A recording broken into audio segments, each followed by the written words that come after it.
Hi, Darin, do you want to take the lead or do you want me to start? Melissa, let me give it a go and see, Okay. and see what happens. So we're covering chapter 12 tonight, which is the Policy of Appeasement from 1931 to 1936.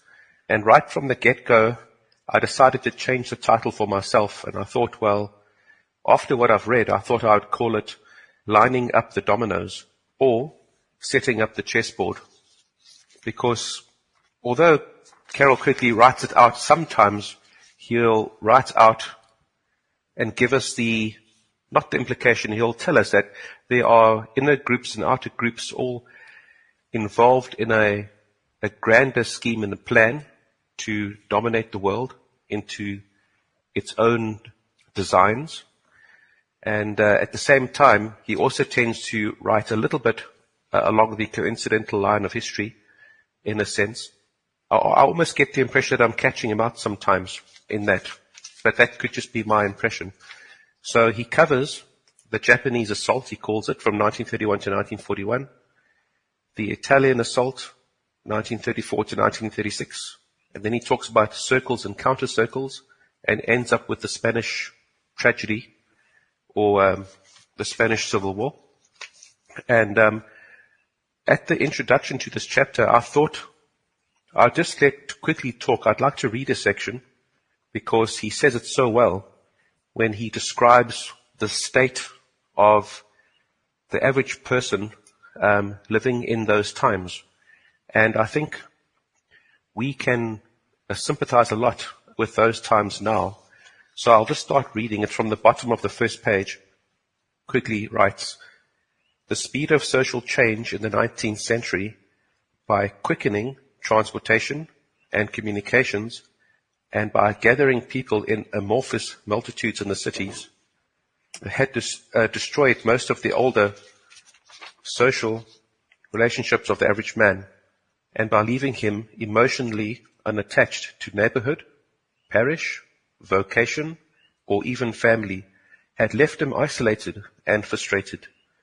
The paths which the society of his ancestors had provided for the expression of their gregarious emotional and intellectual needs were destroyed by the speed of social change, and the task of creating new paths for expressing these needs was far beyond the ability of the average man. Thus he was left with his innermost drives unexpressed, willing to follow any charlatan who provided a purpose in life, an emotional stimulus, or a place in a group. The methods of mass propaganda offered by the press and the radio provided the means for which these individuals could be reached and mobilized. The determination of the militarists, landlords, and industrialists to expand their own power and extend their own interests, even to the destruction of society itself, provided the motive. The world depression provided the occasion. The materials frustrated men in the mass. The methods, mass communication, the instrument, the psychopathic political organization, and the occasion, which is the depression, were all available by 1931. Nevertheless, these men could never have come to power or come within a measurable distance of destroying Western civilization completely if that civilization had not failed in its efforts to protect its own traditions, and if the victors of 1990 had not failed in their efforts to defend themselves." And then I wanted to pause here, and I was just thinking about what he is writing here.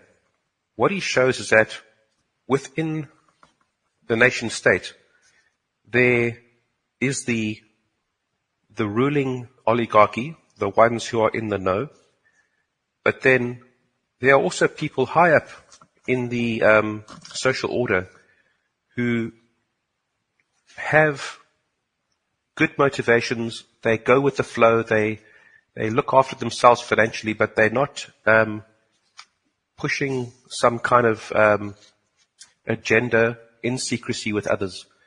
So when he writes about the nature of these people in this paragraph here, I get the impression that he's not just speaking about the ordinary poor person at the bottom. He's speaking about people in general, how a hidden group can manage this whole lot. So when he writes this. I also get the impression he's being a bit disingenuous because he knows that the few have actually created and set up this state of mind, and they knew that this would happen with the general populace. So here I find quickly being a bit disingenuous. So then he also says, with the speed of movement and communications, the extraordinary rise in standard of living, all these had extended man's ability to do things without in any way clarifying his ideas as to what was worth doing. Goals were lost completely or were reduced to the most primitive level of obtaining more power and more wealth. But the constant acquisition of power or wealth, like a narcotic, for which the need grows as its use increases, without in any way satisfying the user, left man's higher nature unsatisfied. He goes on to say here and further on in the book that a lot of the more backward type countries that were being introduced or exposed to the westernized way of life or Western civilization, for whatever that is, was very, very difficult, and these people were resisting it. But at the same time, the people who were in the West were finding themselves losing faith in their own system. I think this part of what Quigley's written here parallels to our time now, because we are just before another huge shift, as you know, with the Great Reset. People are feeling listless and aimless. They are feeling that their vocation will no longer be necessary in the future. They hear people saying there'll be lots of useless humans, and what will we do with them, and will we just be put onto like a stipend and live our lives without being able to steer our own fate. A lot of people are feeling a bit lost and worrying. So when this kind of situation happens, there are those people in power who will take advantage of these listless, aimless people to rev them up and steer their direction to what they've got next in line. And the Spanish Civil War, I would like to call it the Spanish Great Reset, or the reprogramming of the Spanish state, because, you know, the Spanish seem to be so far behind that I think that they were steering Spain and trying to get it to catch up a few steps and to speed it along to bring it in line with the rest of Western Europe, which we'll get to. So the 20th century reaped where these had sown, with its tradition abandoned and only its techniques maintained. Western civilization by the middle of the 20th century reached a point where the chief question was, can it survive? You can't live a happy, productive life if you're thinking like that. So against this background, the aggressive powers rose after 1931 to challenge Western civilization, and the satisfied powers which had neither the will nor the desire to defend it. I think that's it's the part that I like to bring out the most, because it's the human element. And it's the part that we can relate to, and we can identify it with the last 10, 20 years of our lives. Okay, then he starts with the Japanese assault. Melissa, would you like to cover a little bit of this section? Yes, sure, I will do that. I just wanted you covered everything that I was thinking was important in the introduction. There was just one little thing. I made a brief note there when you were reading about the speed of social change. What my notes after reading that was the three things that Quigley hit on was that they were recruiting militarily from the dregs of society. That was his word. The speed of social change and the use of mass propaganda. And I thought Well, those are all of the techniques that are still being used today. This is just technique then that we're looking at. The Japanese assault, 1931 to 1941. Oh, one other thing on the introduction, which Britain factors in throughout all of these, this whole policy of appeasement section. At the very end there, he writes that German documents that were captured since 1944 make it quite evident that Germany could not have made aggression. They could not have been aggressive without help from he calls them satisfied powers, especially Britain. And Britain's role in the lead up to World War II cannot be understated. So we'll get back to that a little bit later, but I'll just read a bit of the very beginning. First of all, he calls Japan a have-not nation. He said it lacked much of the necessary basic materials such as coal, iron, petroleum, alloy minerals, water power, or even food. In comparison, Germany's claim to be a have-not nation was merely a propaganda device. Other than this, the similarity of the two countries was striking. Each had a completely cartelized industry, a militaristic tradition, a hard-working population which respected authority and loved order, a national obsession with its own unique value, and a resentment at the rest of the world for failure to recognize this, and a constitutional structure in which a facade of parliamentary constitutionalism barely concealed the reality of power wielded by an alliance of army, landlords, and industry. The fact that the Japanese Constitution of 1889 was copied from the Constitution of Bismarck goes far to explain this last similarity. I think it's interesting, that point that he makes about Germany's claim to be a have-not nation being propaganda, because if you look at the policy of appeasement, so the policy of appeasement is making political or territorial concessions to the aggressor or the aggressor powers so that you can avoid conflict. And when you see what Britain did there, and part of this strategy or the policy of appeasement was to say, oh dear, we made a mistake with the Treaty of Versailles and we've punished Germany too much and we need to make all of these concessions. And I think that this was mostly a strategy by the elite, the round table groups and so forth in Britain, but it definitely, that propaganda was used on the British people. So it's an interesting point there. But moving on, one of the interesting things that he writes about was how in Japan the military actually was a state within a state. And we're going to see some similarities there to the way that the military was organized in Spain. But there weren't really controls on it. And this complete autonomy of the Japanese military is important. It's going to be important.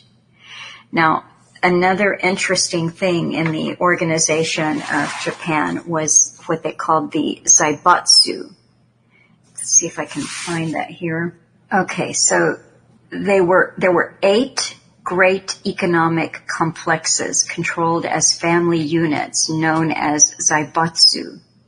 These 8 controlled 75% of the nation's corporate wealth by 1930 and were headed by Mitsui, which had 15% of all corporate capital in the country.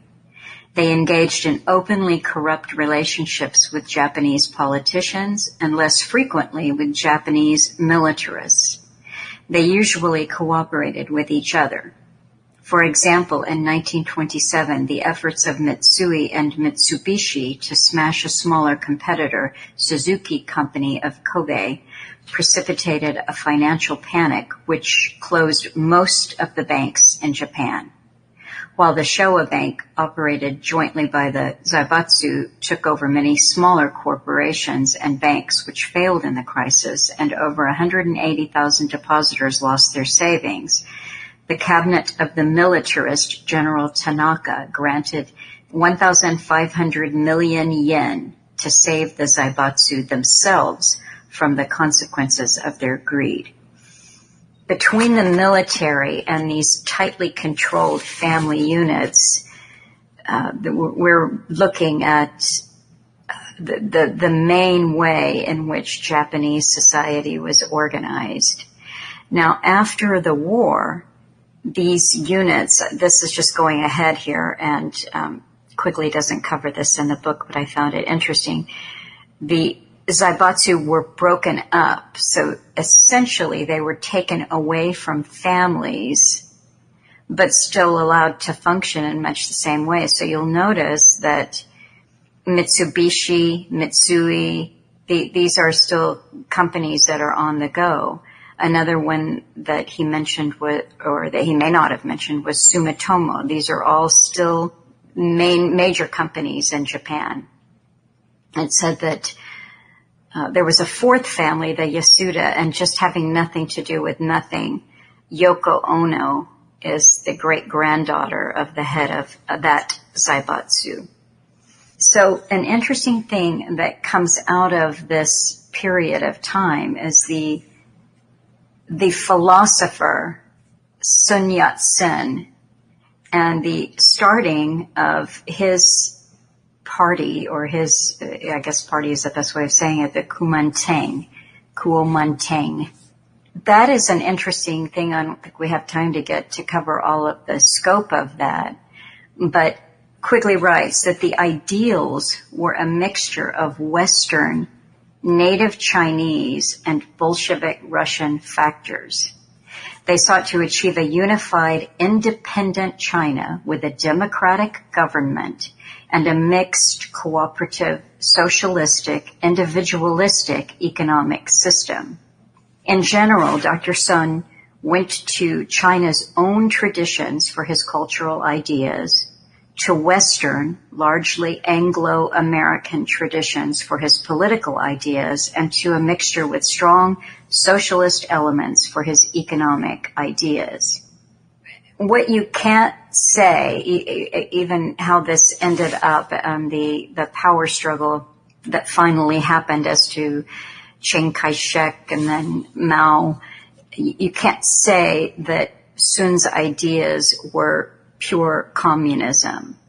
And there was a second place, I don't have it marked here, where I think that the way that Quigley describes it is that the Kuomintang ideals were really a pivot to the West. And I recall when some years ago, something that Alan and I were watching, he made the comment that had it been on the agenda, it would have been so easy for the Western nations to support the Kuomintang and Chiang Kai-shek. The outcome in terms of global politics would have been much preferable had it gone that way. But he said that clearly wasn't on the books. So that's kind of interesting, because there are problems with Western ideology, to be sure, but we can see where communism took us, and, you could say where it's still going. So, Melissa? Yes? Do you mind if I add something there? Go ahead. I just wanted to bring in and jump across to Spain and then back to Japan again. When you look at the stages that the various countries are going through, and you look at what the Russian communist advisors had to say to the government of Spain and to the rebel government of Spain was that look, you can't force the Spanish society to adopt all these new changes unless they go through a bourgeois economy that builds up to higher levels of industry and commerce, which then becomes a technological society. You can't jump stages, and it was ironic because the Russian advisors, the communist Russian advisors, were neither going to take sides with the Spanish right or left. They were actually more opposed to the leftists and the young socialists in Spain at the time because they wanted to jump the gun. So there's definitely an international body, whether it be communist or the roundtable groups. They got the same idea that a country has to follow established steps. And so we see that you've just brought up here with Japan. It's the same thing. There's an overarching dominant body that's overseeing things, and they could have taken that shortcut, as you mentioned, with regards to what Alan said, but no, they have to go through all these steps, and they have to take each country through these steps. So Spain was far behind. They were still sort of stuck in feudalized old European times. So all the old European countries were at that. They ran their countries much the same way back in a certain time. Japan was ahead, and then the West themselves were going through a change. So it's very hard as a person who is in one country to understand that there is an international overlay of control managing the world and taking each country through the steps it needs to go. Because when you are in the West and you see yourself as being advanced and you're seeing a country go through the changes like Spain, all these individual nation states can't sympathize with the other nor understand the other at all.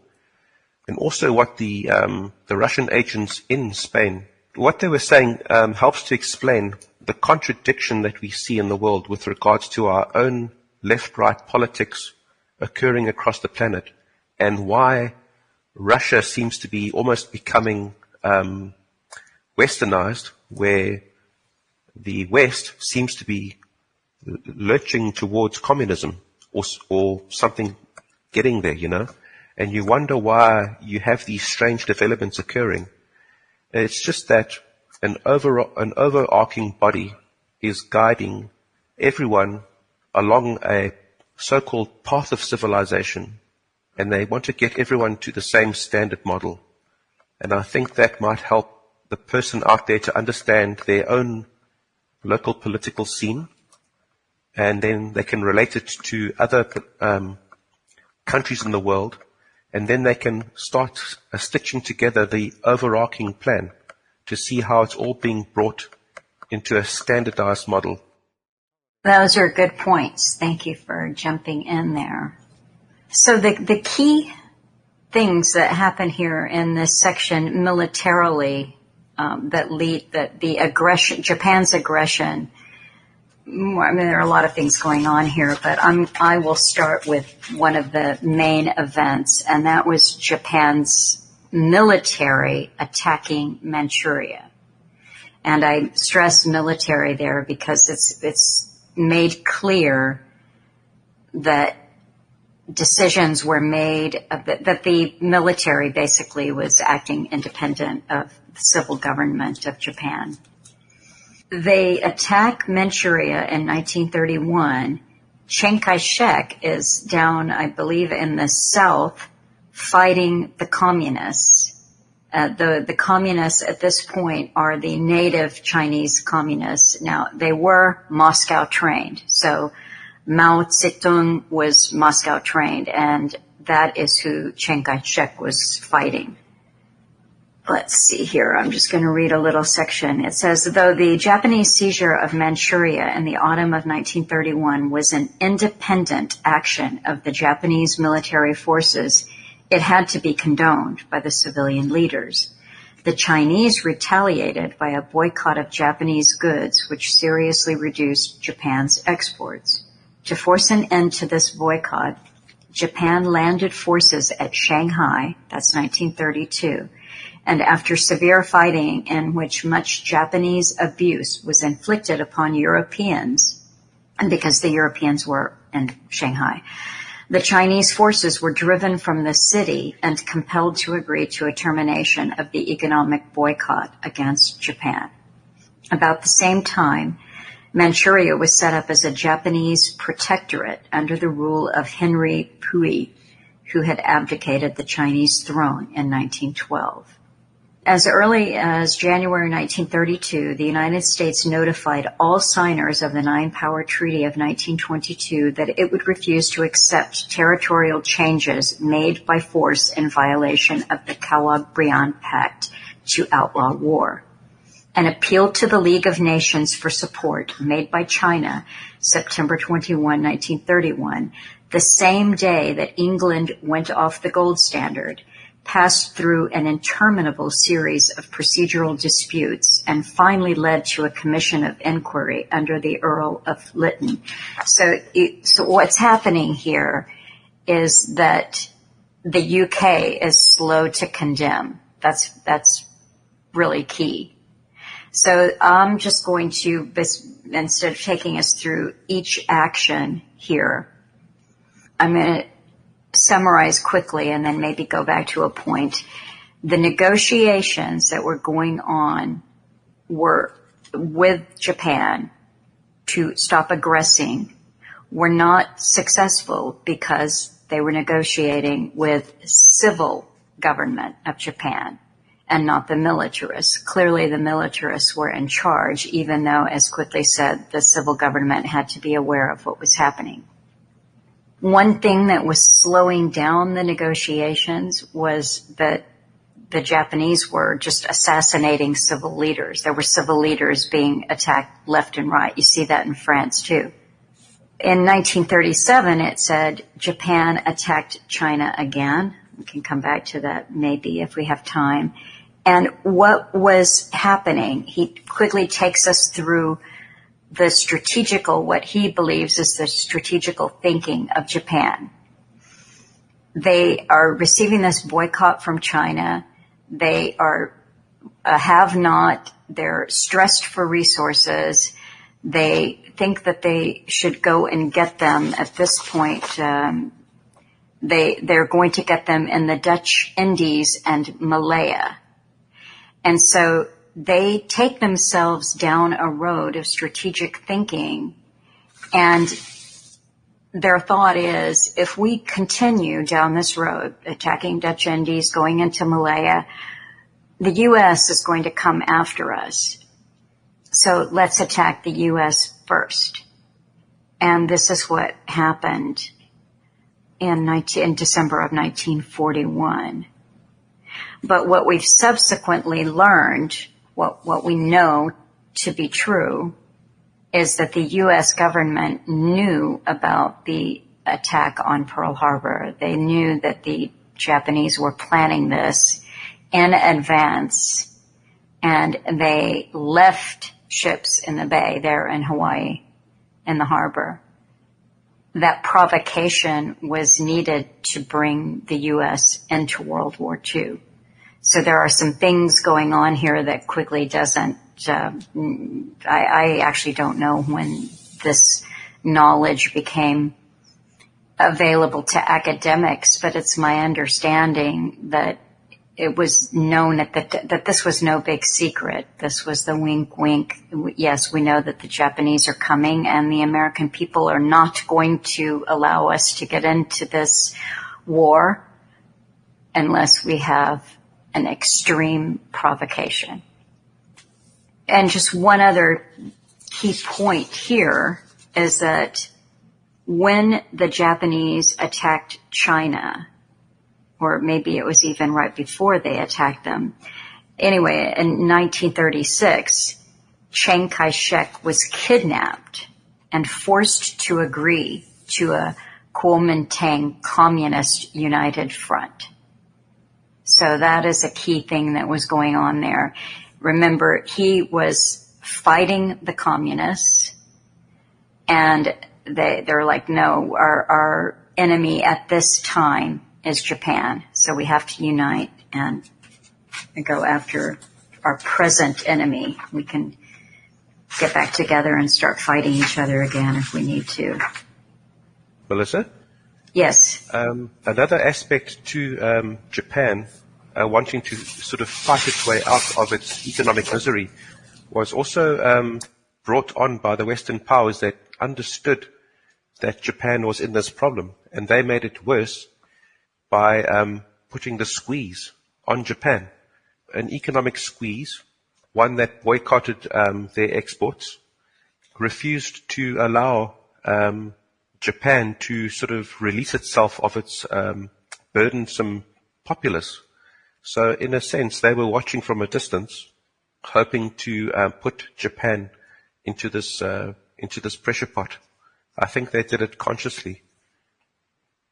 I think you're right there. I think that's true.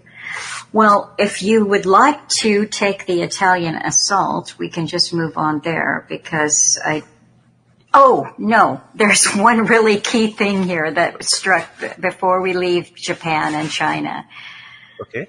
You know, Quigley does not write at all about the rape of Nanking, the Japanese attack on the Chinese in Nanking in November of 1937.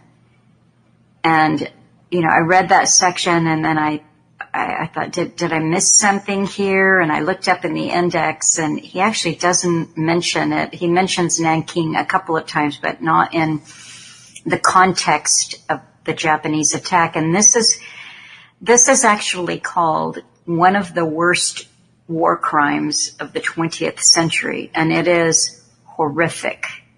There were 200,000 Chinese killed in a period of 6 weeks.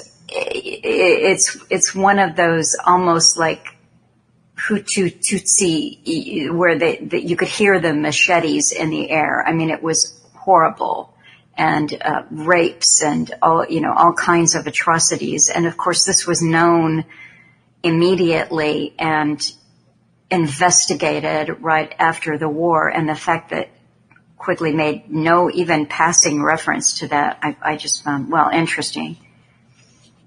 All right. Should I carry on with the Italian assault? Yes, carry on with the Italian assault, thanks. Character at the time, strutting their stuff. And since the economic system... He began to adapt I'm just reading now, a more active policy against Hitler.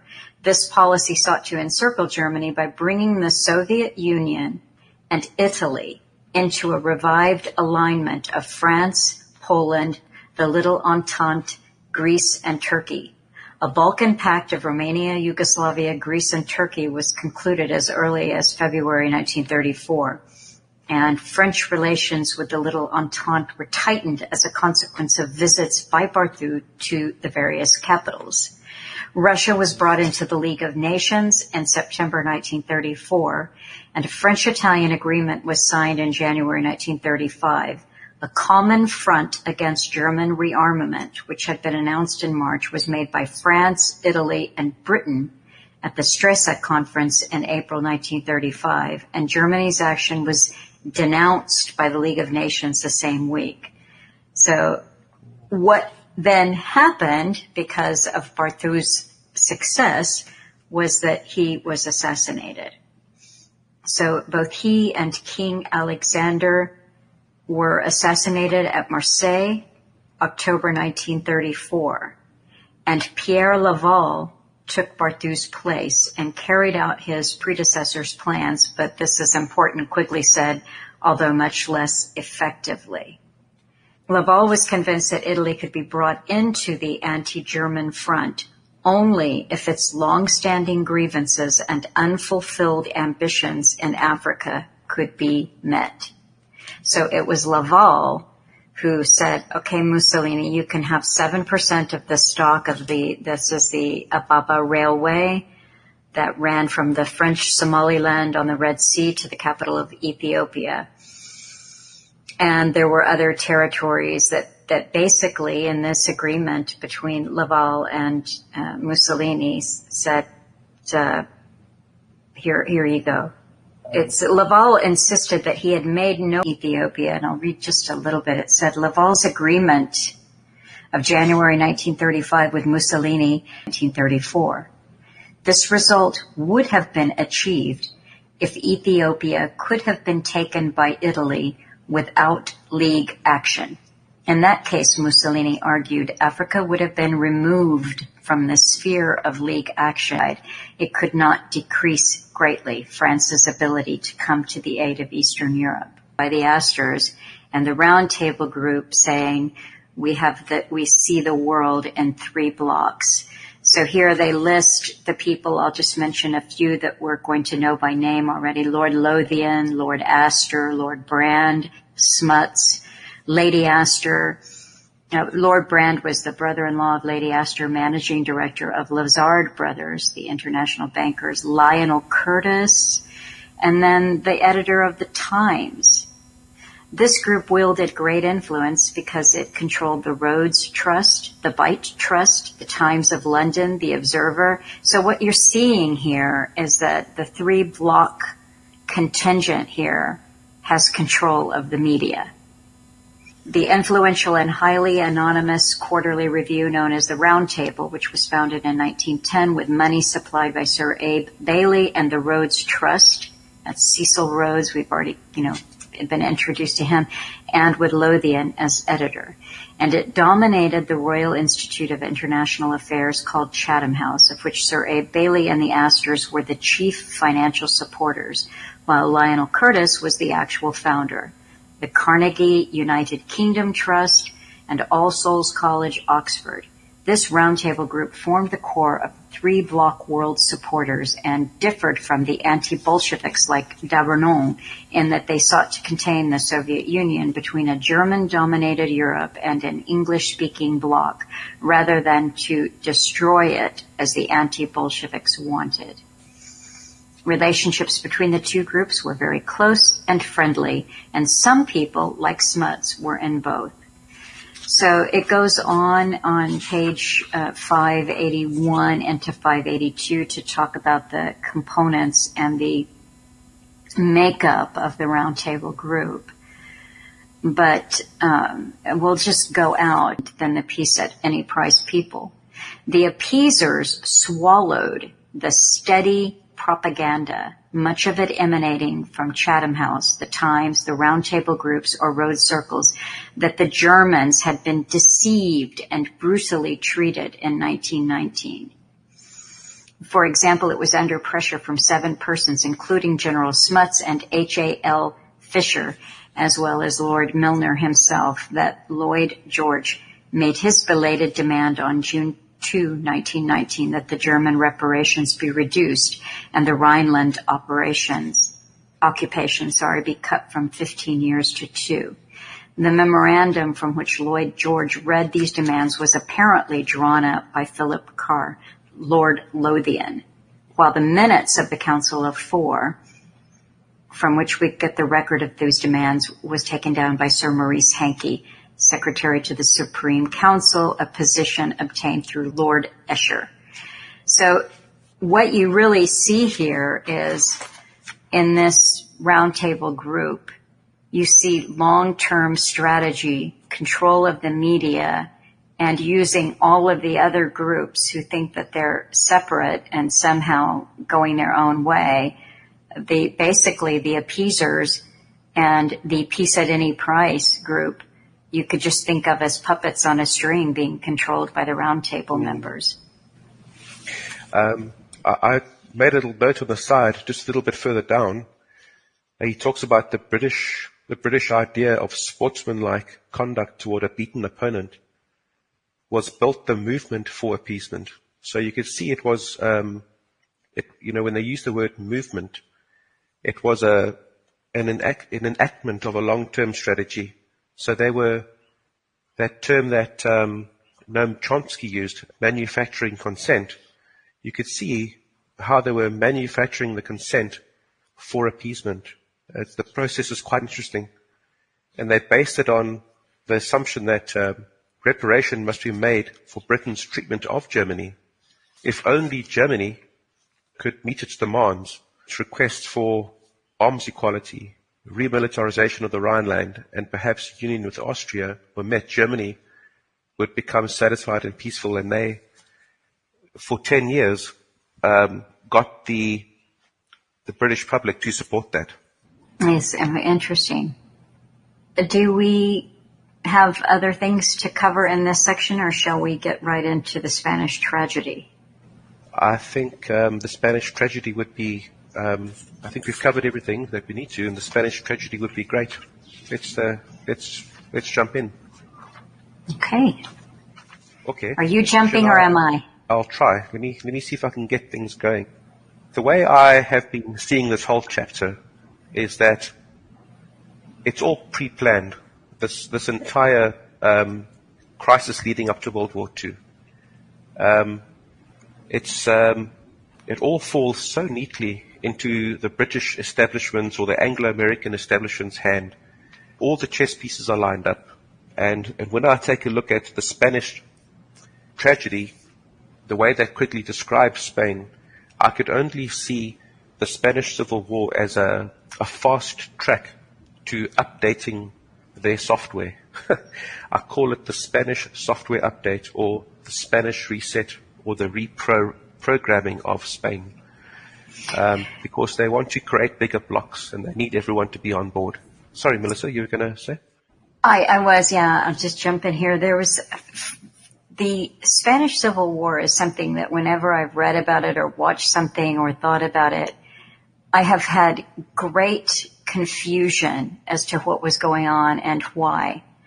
And this little section helped me understand it a little bit better. And I too had the same thought that you did, that it was some kind of a reset. But at the beginning of this section, I think Quigley makes a good point here. He said the historical past of Spain has been so different from that of the rest of Western civilization that it sometimes seems doubtful if it should be regarded as part of Western civilization. This difference is increased by the fact that since the late 15th century, Spain has refused to share in the experiences of Western civilization, and if many powerful groups could have had their wish, would have remained in its 15th or 16th century condition. And it goes on to talk about the invasion of the Arabs and their ejection from the country, and Protestantism. They didn't want any part of modern science, the Enlightenment, the French Revolution, etc. And it's an interesting, it's not a deep evaluation of the Spanish mindset. He talks about them being so individualistic as to it being almost impossible to govern. So I think you're right. They had to be one way or the other reset. Yeah, I just further down, I put a little NB here. It said, I was thinking about Western civilization, and I remember just thinking, well, hang on, what is Western civilization again? And so I went onto the internet, and it doesn't really give you a clear indication of what Western civilization is. I think they quickly just got it right here. He said, where was it? The basic element is moderation. So the basic foundation of Western civilization is its moderation, to be found in the real tradition of the West, as ideological intolerance or totalitarian authoritarianism, for example, grew in the West. Was bound to have an adverse effect on efforts to carry. So, in the past, the peasants, the disenfranchised of the Western areas, they fought for their rights to be seen as equals, or as equal as they could possibly get it, in pushing back against the church and the state and the nobility. And when Quigley first started his first opening chapters in Tragedy and Hope, he speaks about how the West was sort of, you had upward mobility, people from the lower classes could enter into the middle and upper classes, and there was a tolerance. So what he's saying is that with the Spanish mindset, they were so set back because of having almost 1,000 years of repression that it had developed into a mindset that was the opposite of what was needed to bring them up to speed with current Western civilization. And so there were a lot of competing groups that were still stuck in the old model of sort of feudal Europe, where the church would be sort of in bed with the king, and they would keep the peasants down. So everyone was deeply suspicious of the other, and well, I'll just pop in. There was one other little element here that he touched on a little bit, but I thought about more because it's still on the go today. And these are the separatists, the Basque and the Catalonian separatists. This is still ongoing. So and I don't claim to be an expert on Spain or their history or anything else, but it is interesting. Another interesting piece here is that he said that the Spanish were strongly Catholic. They had no interest in the Protestant Reformation, Luther, any of that. That just went right by them. They were traditionally and strongly Catholic, and yet the common man hated the church. Yeah. He said that, they'd have their baptism and then their final unction on their deathbed, and that was it. And he said they had this love of burning down Catholic churches, and this was just the people. So it is true. I mean, it is a very odd dynamic that somehow sorry, Melissa, carry on. No, go ahead. I just wanted to highlight a little thing in my mind going towards the end of this the Spanish tragedy with is it Alfonso the 13th, when he is he's in France, he's left the country, he's escaped, and now he's setting up a belligerent force to retake the country. It's what I'm getting from, I'm trying to find it, but he spends a lot of time out the country, and where was it? He had already set things up like a decade in advance, almost. So it's almost like he was part of a greater plan to get all this frustration that had built up within Spain, to get a civil war underway, get everyone at each other's throats, and then, the rest of Europe really made a pretense of being on the side of the Madrid government, but meanwhile they were overwhelmingly lending their support to the king, to Alfonso the 13th and General Franco. That doesn't just happen by chance. So I think that old Alfonso and the coalition of those on the right had planned a civil war a long time in advance. And I'm thinking conspiratorially, but that's what Tragedy and Hope is all about. It shows the greater extenuating mind behind so-called local events. So sorry, I've done a great big skip around, but if you read through quickly and you go through all the points, it can be quite tedious sometimes, and it can tie you up at knots, especially if you're trying to present it to others. And he takes you back and forth, and he shows you how the government switches hands from a coalition of the left, then to the center, then to the right, and then back to the left, and how they were trying to introduce a modern republic, a modern country with civil liberties and all the rest. but they couldn't get it right because of the mindset of the Spanish and the competing interest groups. In a way, they had to knock down these competing interest groups within Spain. And they found, the way to get it done is through civil war. They arranged a civil war. Was it 400,000 Spaniards died at the end of the day? And you could see how Britain in particular coldly and coolly made sure that this happened. How they enabled General Franco to fly in from Morocco. How, the Italians supplied aeroplanes, which they crudely tried to disguise as hiding them that they couldn't be seen as Italian.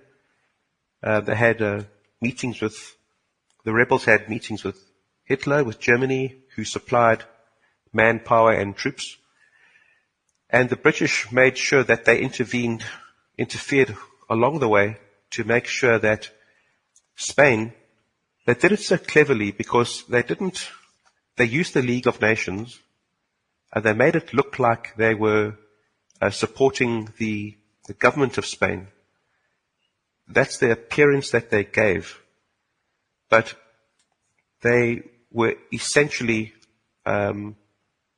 enabling, in a passive way, the rebels to pound the living daylights out of the Spanish government. And they managed to do it and come out of all of it smelling of sunshine and roses. So I have to doff my hat at the Anglo-American establishment. They are sensational and very, very good at what they do. I don't know, Melissa, would you like to go into some of the smaller points leading up to the Spanish War, or not? Yes, there's a couple of things here. I just want to mention, I want to back way up to the 1898 defeat of Spain by the U.S., because this was cited by Quigley, not discussed at any length, but cited as being important to positioning Spain for a civil war. The defeat was, humiliating, et cetera, et cetera. There were some goings on in Cuba, and the U.S. sent a ship down there to just be a presence, right? It's supposedly not an aggressive act. It's just going to be a presence, and that was the USS Maine. And there was an explosion in the harbor there in Cuba on the ship, and there was a significant loss of life.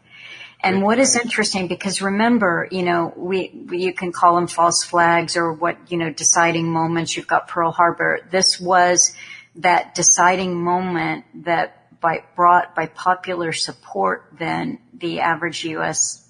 citizen was, they can't do this. This is wrong. And so they supported this war. And what is interesting to me is that there have been multiple forensic investigations about the explosion. At the time, it could not be determined if the explosion was exterior to the ship or in the interior. And several forensic investigations through the last 100+ years have not been able to answer that question definitively. Was the explosion on the inside or external to it? But at any rate, the president who sent the ship down there was assassinated about 4 years after that, I think maybe 1902. That was McKinley.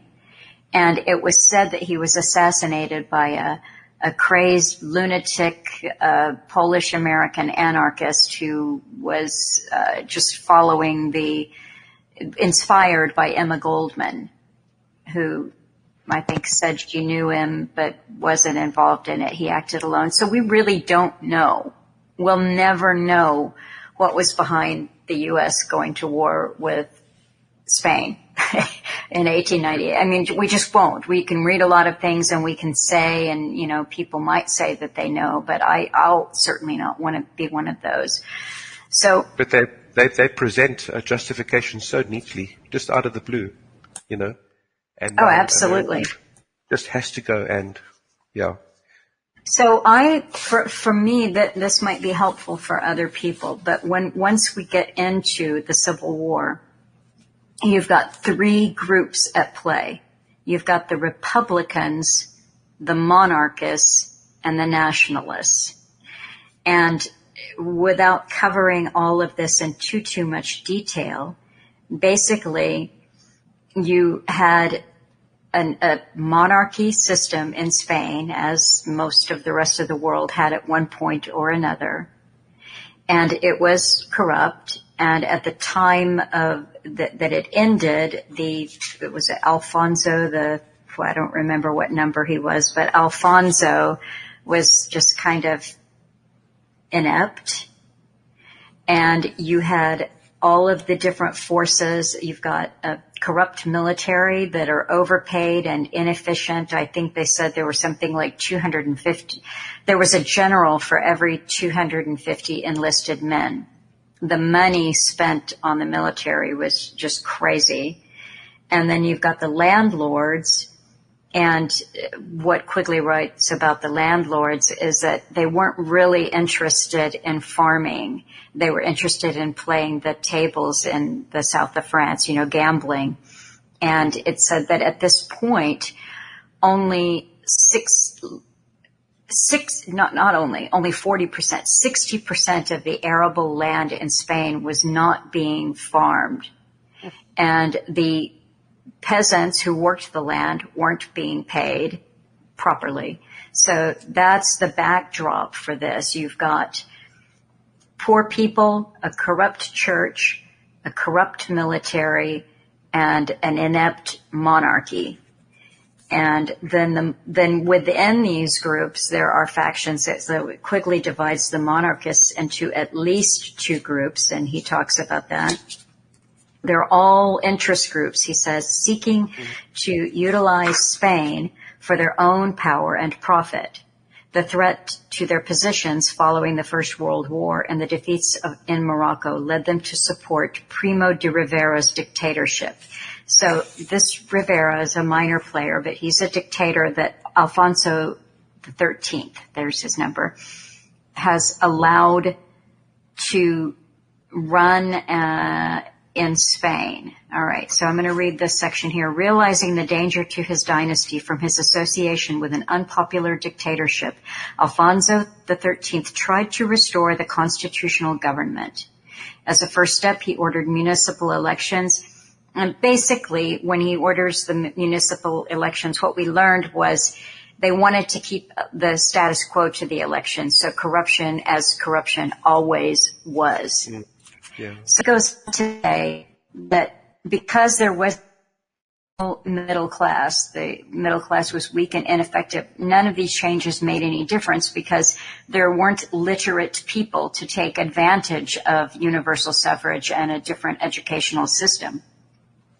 But what is interesting about this republic, and I won't take you through each step, but the republic lasted 5 years before the Civil War began in 1936. So from 1931 to 1936, you have a republic, but during this time, the nation was ruled by either 4 or 5 different coalition governments. And this is key so that you understand that the Republicans were not unified. And Orwell discovered this himself when he went over, as many British citizens did, to volunteer to fight with the Republicans. He almost lost his life and he was incarcerated because the infighting within the Republicans was so strong. And this has been where I've always had a hard time wrapping my head around the Spanish Civil War, because you can't make characterizations of capitalists versus communists. That's just ludicrous considering what we've learned about this. It can't be monarchists against the fascists. Then we get to the final group, which are the nationalists, and we call them the fascists because Franco was right-leaning and ultimately prevailed. but this didn't seem to be about anything his prevailing except for external forces and other countries' involvement, because we don't have the time to get into this, but the involvement of other countries in funding the nationalists, different set of countries funding the Republicans, the infighting between the Republicans themselves and even the so-called nationalists. It's almost impossible to follow the thread. Melissa, just getting back to the poor old bourgeoisie, they were a small group in a sort of primitive country. And as quickly points out, they were sort of torn in two themselves as they realized, as opposed to the rest of Europe who managed to push back against the oligarchy, they didn't realize, in a sense, that they themselves needed to push back against the establishment before the little man, before the proles could get a chance. What you had was a very corrupt group of people at the top, with a small little middle class, and then a huge discontented proletariat. And at the end of the day, the poor old proles were absolutely crushed. And once again, I did mention it before, but just to state here, strangely though, the only defenders of these bourgeois found outside their own group was in the small but well-organized body of Stalinist communists, whose ideological preconceptions of the natural course of social development were so strong that they insisted that Spain must pass through a period of bourgeois liberal capitalism and industrialization before it would be ripe for the later stage of totalitarian communism. And, the roundtable groups, the British establishment and the German establishment, they educated and enabled the educated and housed the Fabians socialists who gave birth to the more sort of active wing of socialism. They sent communists into Russia and into China. They set up communism in the East. And they ran Russia through its paces. But Spain, being on the western side of Europe, I suppose they had to do things a little differently. So it's very interesting to see that the hardened communist group of Stalinists took sides and realized that you had to grow the bourgeoisie, you had to create a modern European industrial state. And that sort of cuts through all the confusion, because you must realize that these communists were really one and the same with the British establishment. They just went by different names, as you were saying earlier.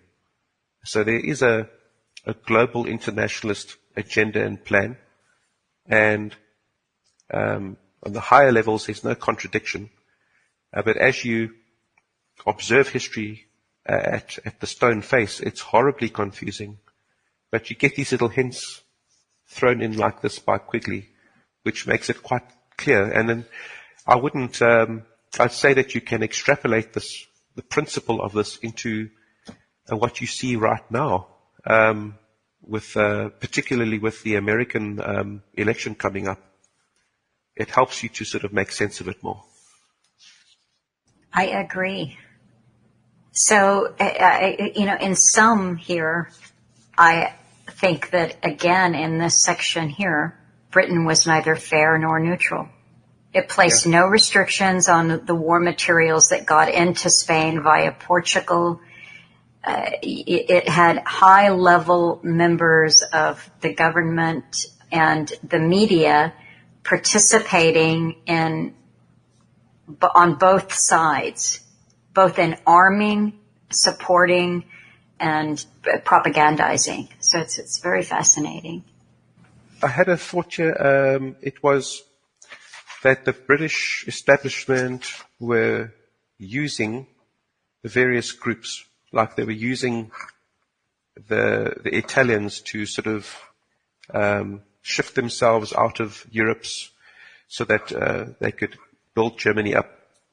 And I'm trying to find it here, but the League of Nations, the United Nations, I could see how they used the League as well. I think that I just wanted to point out again, because Quigley has brought it up a few times, that there are circles within circles. There's an outer circle of the United Nations that consists of true believers. I think that the inner circles, as you can see how they exploited the peace at all costs people, I think they exploit the League of Nations as well. I'm trying to find the example, but I think the way things are going tonight, I'm not gonna succeed. Anyway. Well, shall we see if there is anyone who has been listening that wants to make a comment or? Yeah. So hello, people who are participating. Do you want to comment, anyone? How you doing, folks? Thank you very much, both of you, for terrific coverage there, terrific summarization of that chapter. I have to say that I would be in absolute full agreement with what Darin stated there at the top end of the presentation. I can think of two words to apply to our good friends, the Brits. Master manipulators, no doubt about it, master manipulators. In relation to Spain, terrible, terrible tragedy. Oh, it was a shocking tragedy, that war. Tore the country apart. And to think that there were people literally pouring in to fight on this, that or the other side from all around the world in that particular terrible theatre of events. So thanks again, folks. Thanks, Frank. I just wanted to highlight something here. In the meantime, the monarchist conspiracy was organized by former King Alfonso from abroad as early as May 1931. You know, these things are thought out in it's 5-6 years. And an underground conspiracy was drawn up under the leadership of Antonio Guerrero Chechia, I think you say. This last action was taken at a meeting in Paris presided over by Alfonso himself. So I think this was a long-term thing that Spain definitely had to be brought up to speed. And it shows you the mindset of these people. As I remember Alan would say, these people have the sort of mind of an insect. There's no emotion. You just, they're so remote from the rest of humanity that they just shift things around, and one shift of a piece on the chessboard could mean 200,000 lives gone. And they so calmly and coolly direct humanity around to further their own gains.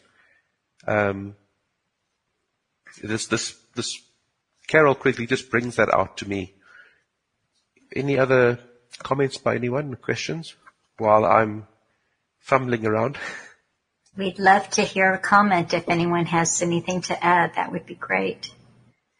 Just want to say you've done well and 100 times better than I would ever be able to do, so don't put yourself down for your absences for a few seconds. Thank you, Christine. I'm really struggling this evening. I've got to underline something double here. I just want to read it. By its insistence on enforcing non-intervention against the loyalists, while ignoring the systematic and large-scale evasions of the agreement in behalf of the rebels, Britain was neither fair nor neutral and had to engage in large-scale violations of international law. And it's old duplicitous England. This is their history throughout the history of Europe. They were always steering things from the other side of the channel. Britain refused to permit any restrictions to be placed on war material going to Portugal. It refused to allow the loyalist Spanish Navy to blockade the seaports held by the rebels, and took immediate action against efforts by the Madrid government to interfere with any kind of shipments to rebel areas, while wholesale assaults by the rebels on British and other neutral ships going to loyalist areas drew little more than feeble protest from Britain. It's all a big pretense. By the beginning of 1937, Britain was clearly seeking a rebel victory, and instead of trying to enforce non-intervention or to protect British rights on the seas, was actively supporting the rebel blockade of loyalist Spain. This was clearly evident when the British Navy, after May 1937, began to intercept British ships headed for loyalist ports, and on some pretext or simply by force made them go elsewhere, such as Bordeaux or Gibraltar. They are able to pull off this duplicitous behavior and rewrite or write history so that they come out, smelling so nice. I just mentioned the activities of the Germans and the Russians. The Russians, I see they try to finger the Russians. They always try to finger the Russians, but truth be told, even within their own internal documents, they couldn't find much activity of long duration or intensity. There was Russian involvement, but the Russians were quite restricted from getting to Spain. And so I don't know if Quigley mentions whether or not they succeeded in bluffing the public that the Russians or the Red Scare was involved or not. Yeah, it was strictly confidential. Yeah, they couldn't find any sizable number of so-called foreign Reds, in spite of their great desire to do so. After the Battle of Teruel, at which such foreign Reds were supposed to be very active, Franco had to report to Germany that he had found very few among the 14,500 captives taken, that this fact had to be kept strictly confidential. So they probably did try to pull one over on the public with the Red Scare. Yeah, it sort of ends off. The German government in 1936 gave the Czechoslovak leader Edwin Beneš documents indicating that various Soviet armies, this is interesting, yes. So the German government gave the Czechoslovak leader Edwin Beneš documents indicating that various Soviet army officers were in contact with German army officers. So when Beneš sent these documents on to Stalin, they gave rise to a series of purges and treason trials in the Soviet Union, which largely eclipsed the Spanish Civil War and served to put a stop to the major part of the Soviet contribution to the loyalist government. I don't think anyone knows that. Have you ever heard that in mainstream history? I've never heard that before. No, I haven't heard that. Britain's attitude was so devious that it can hardly be untangled, although the results are clear enough. Also, quickly, when he was referring to Britain's deviousness, he used the words amazing. I noticed that Quigley likes to, when he finds something, they can sort of like, I think these types of characters get a thrill when they pull off a rather large deception over on the public. It's come up a few times. He uses the word amazing. I think, Melissa, and everyone listening, thank you very much. I don't think I have anything further to really add to the chapter. Well, I want to also say thank you very much, and I agree with Christine that, everybody, you do a really good job, and I think that Carol Quigley's book is very dense, and each page has so much sort of condensed in it that anybody who attempts to analyse this is pretty brave. So well done, and thank you. I appreciate learning from it, so thank you. A pleasure, Fiona. Thank you very much. I tell you what, even when you think that you might have not quite mastered, but that you've become familiar with what you're reading, it's so, it can throw you for a complete blank. I lost my train of thought a couple of times tonight, but thank you very much for listening. Yes, thanks everybody for being here.